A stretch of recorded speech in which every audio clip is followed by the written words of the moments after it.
Hello guys! Welcome to Beb's Pinay Sweden channel. For today's video, ipapakita natin ang celebration of Beb's son's 60th birthday. At since na taon nito sa Easter celebration, ang hinanda namin ay Swedish food. Ito na yung food na hinanda namin. Prinskorv sa Swedish ay sausages. Tapos yung mga eggs na hinati in 2 parts para malagyan siya ng caviar. Tapos, dahil wala na kaming time magluto ng manok, nag-order na lang kami ng KFC. May sandwich cake o smorgasbord torta. Eto na, kainan na. At dahil ang dami naming hinanda, nag-curious sila kaya present namin kung ano-ano yung mga handa namin. At saka dahil hindi masyadong accessible sa kanila lahat ng aming food, ay ako na po ang inyong likod ang nag-help serve ng preferred food nila. Kitang-kita niyo naman, nag-e-enjoy si mom and dad-in-law. Napapa-second batch sila sa kain. Sa Sweden, isa sa mga pinakamahalagang tradisyon tuwing Easter ay ang paghahanda ng mga espesyal na pagkain. Kabilang dito ang prinskorv, isang masarap na Swedish sausage, mga meatballs, at ang kilalang smorgasbord torta na isang maalat na cake na gawa sa tinapay, iba't ibang palaman at dekorasyon. Ang mga pagkain ito ay sumisimbolo sa kasaganaan at sama-samang pagtitipon ng pamilya sa panahon ito. Sa bawat kagat, nararamdaman natin ang init ng tradisyon at pagkakaisa. Isa sa mga sikat na inumin sa panahon ng Easter sa Sweden ay ang postmos. Isa itong matamis, maasim, at bahagyang pampalasa na inumin na kadalasan inihahain bilang alternatibo sa cola. Ito ay gawa mula sa mga espesyal na spices at mga prutas at ito ang nagbibigay ng kakaibang samyo at tamis sa bawat patak. Sa bawat lagok, nararamdaman natin ang tradisyon at init ng pagdiriwang. Sa tradisyon ng Easter sa Sweden, napakahalaga ng prinskorv at Swedish meatballs. Ang prinskorv ay isang maliit na sausage na may malalim na lasa, kadalasan gawa sa baboy at may bahagyang pampalasa ng cardamom. Samantala, ang Swedish meatballs naman ay maliit, malasa, at madalas ihahain kasama ng mashed potatoes at gravy.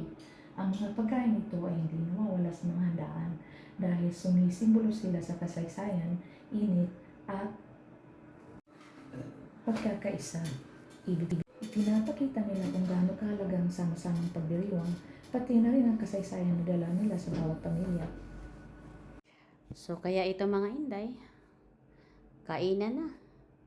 So, magtataka siguro kayo kung bakit sobrang fast forward ang ginamit namin kasi long video kasi siya at puro na to kainan. Kaya, yung ginawa ko para medyo alive ng konti, yung fast forward ko na lang siya. Pero sa totoo lang talaga mga inday, nag-i-enjoy talaga yung dalawa kong bisita. Kasi madalas talagang hinahanda ko dito kapag pin-invite ko silang pumunta, yung mga Filipino food lang. Sa ngayon, nagpatulong talaga ako sa kumari ko. Dahil matagal na siya dito sa Sweden at madalas silang kumakain sa labas ng mga Swedish din. Sabi ko sa kanya, baka naman pwede mo akong tulungan na maghanda din ng pang Swedish kasi ang alam ko lang talaga yung meatballs at saka yung hotdog. So hindi ko na talaga alam mga inday ko ano yung iba pa. Kaya free time namin ngayon at holiday siya, birthday ng anak ko. Di marami kaming time magbanding.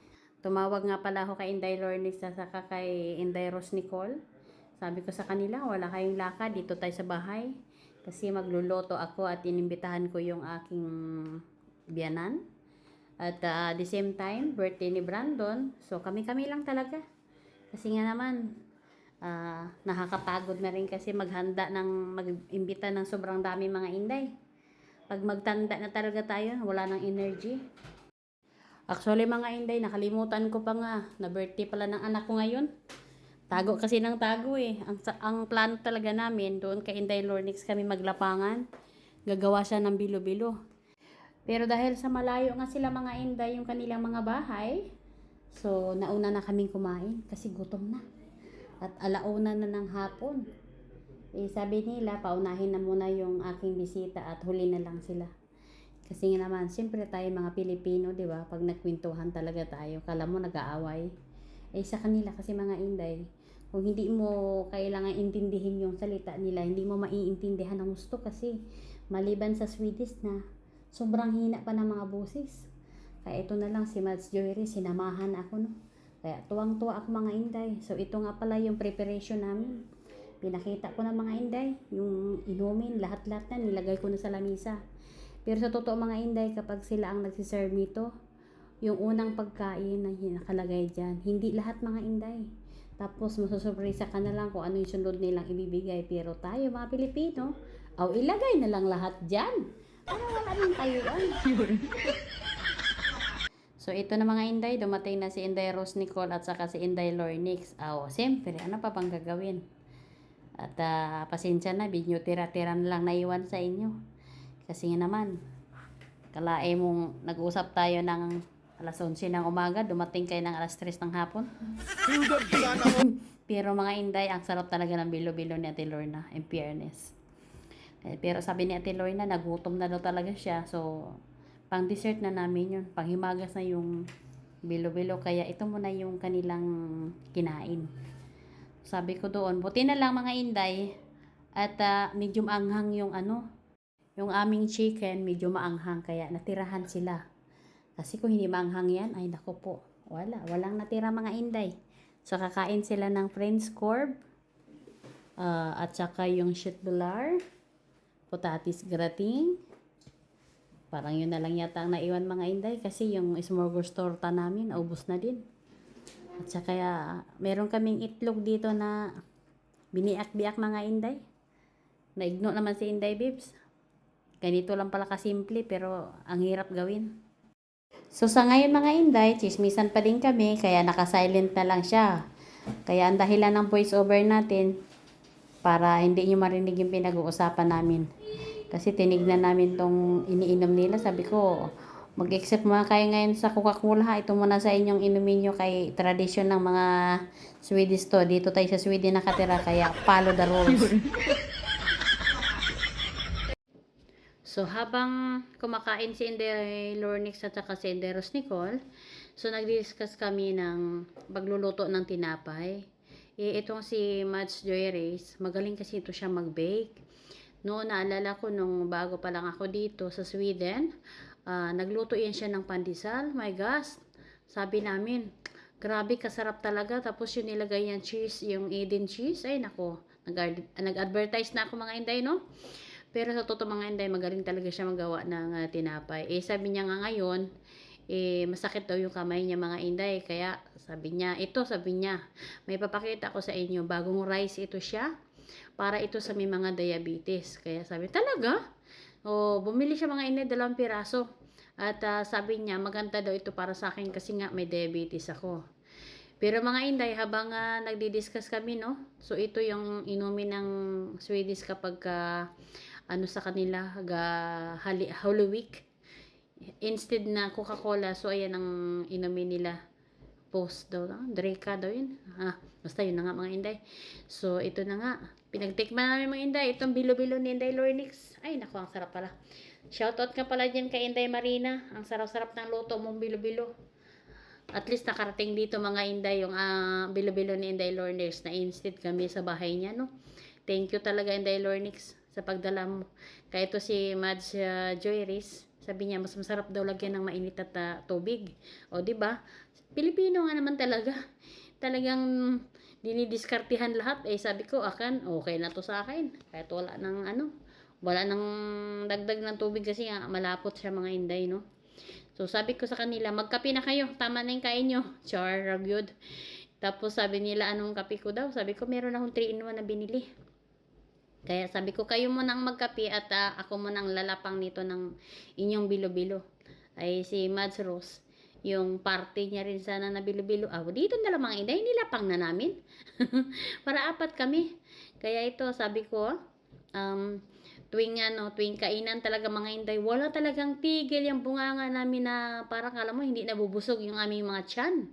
At nagdi-discuss kami na magda-diet. Pero paano man kami magda-diet mga Inday? Ay yung iniisip namin, diet, pero yung aming bunganga ay lapang. Oh my goodness. So si Mads Joyris, no? Sabi niya dito mga Inday, hinawakan niya yung cellphone niya kasi ang tawag nito, iti-check niya yung paggawa ng pandesal dahil medyo nakalimutan niya daw yung recipe. Pero sabi ko sa kanya, hindi mo na kailangang i-bake sa kamay mo kasi meron tayong machine na gagamitin. Kaya sabi naman ni Inday Lorna, agoy, na-miss ko talaga yung pandesal kasi iba talaga yung kanilang, sabi kong pandesal man dito sa atin, iba talaga yung dito galing, no? Unlike na Pilipino talaga yung gawa mga Inday, ang sarap talaga. Kaya sabi ko, ay nako, paano na nga lang tayo nito? Paano tayo papayat? Sabi ko, nagko-control na ako ng sugar, nagko-control na ako about sa diabetes ko mga Inday. Pero paano kung ganito ba naman ang nasa hapagkainan mo, 'di ba? Matutukso ka talaga. Oh my goodness. Oh. Mga Inday, mga busog na no, nanampuay na mga Inday, pero discuss pa din na pagkain. Pagkain lahat yan mga Inday, hindi ni-discuss. Oh, 'di ba? Kung hindi man si Inday Bella ang magdala sa akin ng pagkain, yan. Inday Lornix, si Mads Rose Nicole, at saka si Mads Joyris. So sila talaga yung mga Inday, yung mga circle friends ko dito na talagang hindi talaga mawala sa amin ng kainan. Bahala na walay mga Inday, no? Walang pamasahe sa sasakyan, basta may kainan. Oo. Mapapasana all ka na lang talaga. Kaya sa puntong ito mga Inday, medyo okay na yung aming feelings nito, no? Dahil fast forward na nga siya. So, sabi ko naman sa kanila, ito yung chicken na binili na namin na maanghang. Sabi naman Mads Rose, hindi ko naman nakain yung maanghang. Sabi ko, hindi, may buto-buto. Sabi ko kasi yung sa taas, sabi ko yung pele, sabi ko wala yan siyang anghang kasi hindi makakain si Bjorn. Pero sabi ko na gano'n yung sa ilalim kasi dalawang klase yung in-order namin.